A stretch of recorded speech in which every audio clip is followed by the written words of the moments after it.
శ్రీగురుభ్యో నమః. హరి ఓం. ఆపదామభర్తారం ధాతారం సర్వసంపదాం లోకాభిరామం శ్రీరామం భూయో భూయో నమామ్యహం. శ్రీగురుభ్యో నమః. హరి ఓం. ఈ 9వ తారీఖు జూన్ నుంచి జూలై 3వ తారీఖు వరకు కూడా గురుడు శుక్రగ్రహాలు కలయిక వల్ల మేషం నుంచి మొదలుకొని మీనరాశి వరకు కూడా జరిగేటువంటి ఫలితాలు ఈ విధంగా ఉండబోతున్నాయి.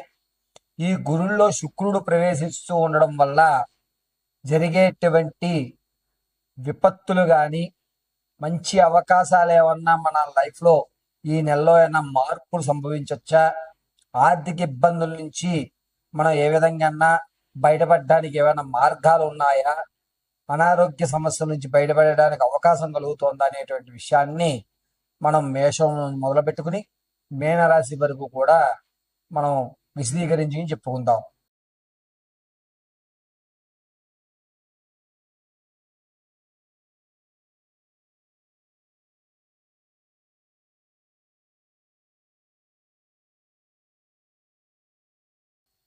శ్రీగురుభ్యో నమః. హరి ఓం.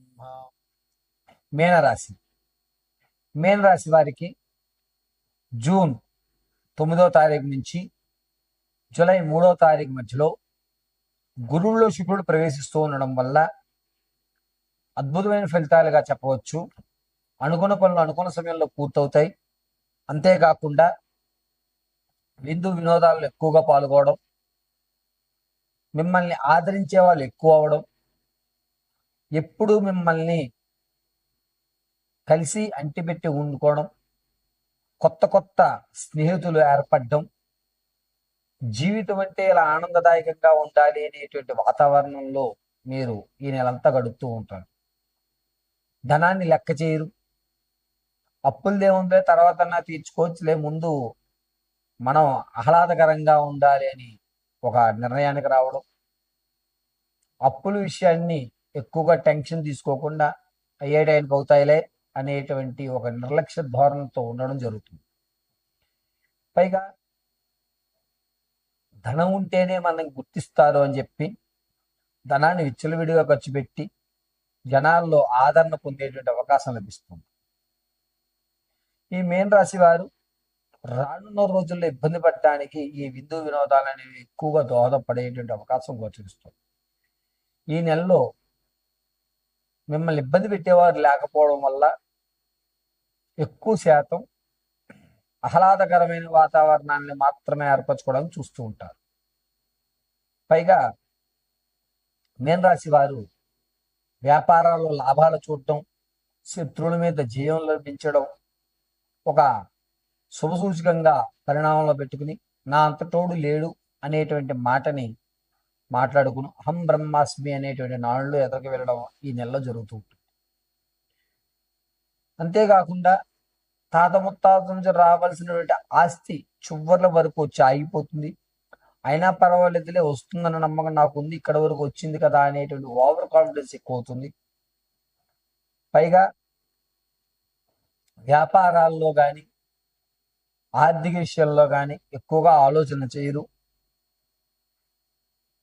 తర్వాత చూద్దాములే, ఏముంది, మనకంటూ ఉన్నది ఆనందదాయకంగా ఉన్నామా లేదని మాత్రమే ఆలోచించాలి అనే విషయంలో ఉంటారు. ప్రమాదాలు అనేటువంటి కావాలని కొని తెచ్చుకుంటుంటారు. ఆ ప్రాంతానికి వెళ్ళొద్దు, అటువైపుగా మీరు ప్రయాణం చెయ్యొద్దు అంటే వినకుండా అటువైపు ప్రయాణాలు చేసి యాక్సిడెంట్కి ప్రత్యక్షమైన కారణం మీరే అవుతాం జరుగుతుంది. ముఖ్యంగా మెదడుకు సంబంధించి, పుర్రికి సంబంధించి అనేకమైన ఇబ్బందులు కలిగేటువంటి అవకాశం లభిస్తుంది. ప్రయాణాల విషయంలో చాలా జాగ్రత్తగా ఉండాలి. ముఖ్యంగా రాత్రి వేళల్లో ప్రయాణం చేసేటప్పుడు ఈ మీనరాశి వారు అత్యంత జాగ్రత్త వహించండి.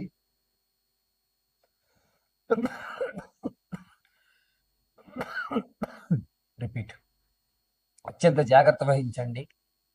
అంతేకాకుండా మీరు ఎక్కడికైనా వెళ్ళేటప్పుడు మీరు ఎక్కడికి వెళ్తున్నారనే విషయాన్ని మీ స్నేహితులకు కానీ బంధువులకు కానీ ఒక ఇన్ఫర్మేషన్ ఇవ్వడం చాలా మంచిది. ఈ మీనరాశి వారికి 27వ తారీఖు నుంచి 30వ తారీఖు వరకు కూడా గడ్డు సమయంగా చెప్పవచ్చు. ఈ సమయంలో కొంచెం జాగ్రత్త ఉండడం అత్యంత శుభసూచకం. ప్రతిరోజు కూడా భస్మంతో శివునికి అర్చన గావించండి. ఆ భస్మాన్ని అలా అడ్డంగా ధరించండి. ప్రతిరోజు శివపంచాక్షరి మహామంత్రాన్ని పఠించుకోవడం చాలా ఉత్తమమైన విషయం. మీనరాశి వారు వ్యక్తిగతమైన జాతకాన్ని తెలుసుకోవడానికి కింద స్క్రోల్ అవుతున్న నెంబర్ని సంప్రదించండి.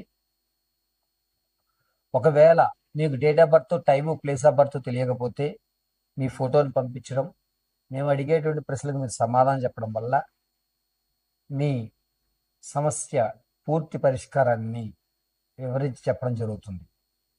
అంతేకాకుండా ఎప్పుడూ కూడా రుద్రాక్షమాలను ధరించి ఉండండి. ఈశ్వరానుగ్రహం కలుగుతుంది. పైగా ఈ మీనరాశి వారు 9వ తారీఖు నుంచి 3వ తారీఖు వరకు కూడా విందు వినోదాలు ఎక్కువగా పాల్గొంటూ ఉంటారు. కాబట్టి ఆ సమయంలో